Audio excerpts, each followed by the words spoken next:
Hi hello నమస్తే welcome to #1 news channel in digital Manam TV. నేను మీ Lasya. Smita Sabharwal senior IAS officer.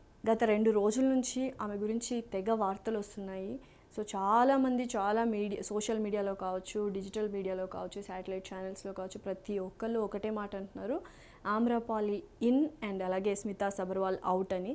So నిజంగానే నిజాలా అని మనం ఒకసారి ఆలోచించినట్లయితే, తను లాస్ట్ టైం ఏదైతే ఒక పోస్ట్ పెట్టిందో దానికి బేరీజు వేసుకొని ఈ వార్తలన్నీ వచ్చాయి. తర్వాత ఇంకొక పోస్ట్ తను పోస్ట్ చేయడం జరిగింది.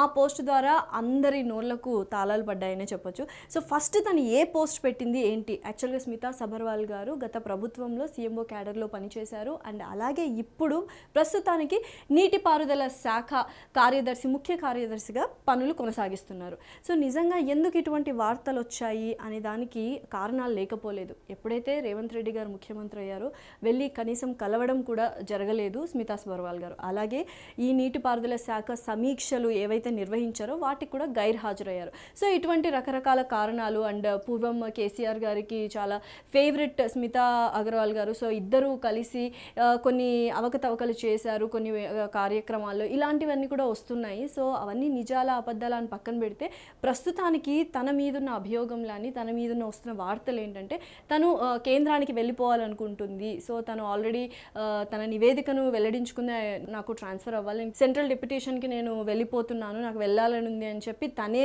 అన్నట్టుగా చాలా వార్తలు వచ్చాయి. అవేవి నిజాలు కాదు అనేసి సింపుల్గా తను ఒక పోస్ట్లో తేల్చేసింది. దానికంటే ముందు ఇంకొక పోస్ట్ పెట్టింది. ఆ పోస్ట్ కూడా చూసిద్దాం. So some pics reminders how far we have come through the valleys and the summits. 23 years to this pic, a driven young lady who always walked her way. నిజంగానే స్మితా సబర్వాల్ గారు నిజంగానే ఒక మంచి ఇన్స్పిరేషనల్ విమెన్ అనమాట. So అటువంటి women తను హ్యాపీనెస్తో 23 ఏళ్ళు ఇంత దూరమా వచ్చాను నేను అన్నది పోస్ట్ అనమాట. లాస్ట్లో ఏంటంటే ever ready for a new challenge అని పెట్టింది అనమాట. సో న్యూ ఛాలెంజెస్ కంటే ప్రభుత్వం మారింది కదా, ఇంక కొత్త ఛాలెంజెస్కి నేను రెడీగా ఉన్నాను అని తన ఓన్గా తన సొంతంగా ఏదో పోస్ట్ పెట్టింది. దాని నుంచి వచ్చిన ఈ వార్తలన్నీ దాని నుండి సర్క్యులేట్ అవుతున్నాయి. దానికి చెక్ పెట్టడానికి తను మళ్ళీ ఇంకొక పోస్ట్ తీసుకొచ్చేసింది. అదే I see some news channels have reported a fake news that I'm going for central deputation which is widely circulated. So నిజంగానే తను సెంట్రల్ డెప్యుటేషన్కి వెళ్ళిపోతుంది అనేది న్యూస్ చాలా సర్క్యులేట్ అయిపోయింది. అవన్నీ fake news and totally false and baseless అని చెప్పింది అనమాట. As an IAS officer of Telangana cadre, I will continue to serve and execute whatever responsibility the government of Telangana deems fit for me. I'm proud to be a part of journey of my state. Yes. So దీనితో అందరి నోళ్లకు తాళాలు పడిపోయాయి. నిజంగానే స్మితా సబర్వాల్ గారు కొత్త ప్రభుత్వంలో work చేయాలనుకోవట్లేదు అని ఆవిడ అనుకుంటున్నారని చెప్పి చాలామంది అనుకొని పొరపాటు పడ్డారు.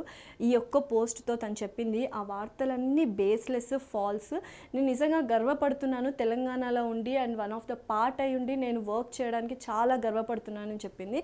సో అలాగే ఇటువంటి బేస్లెస్ న్యూస్ కానీ ఫాల్స్ న్యూస్ కానీ నమ్మకండి, నేను ఇంకా తెలంగాణలోనే వర్క్ చేస్తాను అని చెప్పింది. సో నిజంగానే తను ఛాలెంజెస్కి రెడీగా ఉంది అండ్ ప్రతి ఒక్క మహిళ కావచ్చు, ప్రతి ఒక్క పౌరులు కావచ్చు తెలంగాణలో ఇప్పుడు ఇటువంటి స్ట్రాంగెస్ట్ విమెన్ని ఇన్స్పిరేషనల్గా తీసుకోవాలి. వాళ్ళ నుంచి వచ్చే పనులు కావచ్చు, వాళ్ళ నుంచి వచ్చే ఇన్స్పిరేషన్ మాటలు కావచ్చు తీసుకొని మనం ముందుకు వెళ్ళాలి తప్ప వాళ్ళ గురించే మనం ఇలా ఫేక్ న్యూస్లు కానీ, లేకపోతే తను వెళ్ళిపోతున్నారు, తను ఇక్కడ చాలా అవకతవకలు చేశారు, సో పూర్వం కేసీఆర్ ప్రభుత్వంతో కలిసి సో అధికారులు సమీక్షలు నిర్వహించినా కూడా తను హాజరు అవ్వట్లేదు అని చాలా రకాలుగా చాలామంది పుకార్లు కావచ్చు, ఆరోపణలు కావచ్చు చేస్తున్నారు. ఆ ఆరోపణలన్నింటికీ నేను ఫేస్ చేయడానికి రెడీగా ఉన్న, అన్ని ఛాలెంజెస్ నేను స్వీకరిస్తాను అని చెప్పి తను పోస్ట్ పెట్టడం జరిగింది. అండ్ అలాగే తను ఇంకా తెలంగాణలో నేను కంటిన్యూ అవుతాను అని చెప్పింది. మరి నిజంగానే ఇంత తను ప్రౌడ్గా ఫీల్ అవుతుంది కదా, మరి ఎందుకు రేవంత్ రెడ్డి గారు ముఖ్యమంత్రి అయిన వెంటనే వెళ్ళి కలవలేదు అనేది ప్రశ్నార్థకంగా ఉంది. అండ్ అలాగే నీటిపారుదల శాఖ సమీక్షలు కూడా నిర్వహించడం జరిగింది. అండ్ మీ అందరికీ తెలుసు రేవంత్ రెడ్డి గారు ఈ మధ్య పోలీస్ శాఖ సమీక్షలు కావచ్చు, అలాగే విద్యుత్ శాఖ సమీక్షలు కావచ్చు, అండ్ ఇప్పుడు నీటిపారుదల శాఖ సమీక్షలు కావచ్చు, త్వరితగతిన అన్ని అమలు చేస్తున్నారు, త్వరితగతిన సమీక్షలు నిర్వహిస్తున్నారు.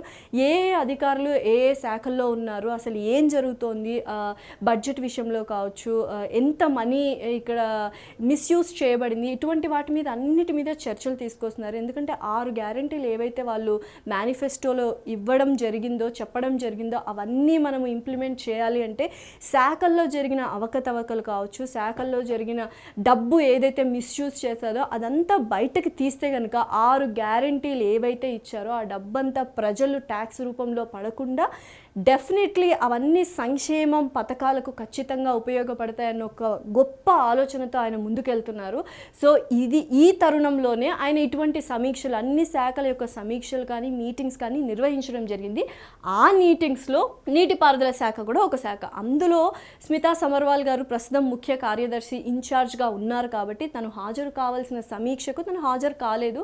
అదొక్క రీజనే తను వెళ్ళిపోతోంది, తను ఇంకా ఇక్కడ వర్క్ చేయాలనుకోవట్లేదు అని చెప్పి చాలా రూమర్స్ కానీ ఫేక్ న్యూస్ కానీ వచ్చాయి. అవన్నీ ఫేక్ న్యూసే అండి. సో అవన్నీ నిజాలు కాదు. నేను ఇక్కడే వర్క్ చేస్తాను అండ్ తెలంగాణలోనే ఉంటాను. నేను నా స్టేట్కి నేను చాలా కార్యక్రమాలు ఇంకా చేయాలి, నేను చాలా గర్వపడుతున్నాను to be a part of Telangana state అన్నట్టు ఈ పోస్ట్ ద్వారా అయితే క్లియర్గా అయిపోయింది. సో చూద్దాం మరి ఏం జరుగుతుంది, ఎటువంటి కార్యాచరణలతో ముందుకు వస్తారు అని స్మితా సబర్వాల్ గారు ఇంకా తెలంగాణకి ఎటు రకంగా ఉపయోగపడతారనేది వేచి చూడాలి.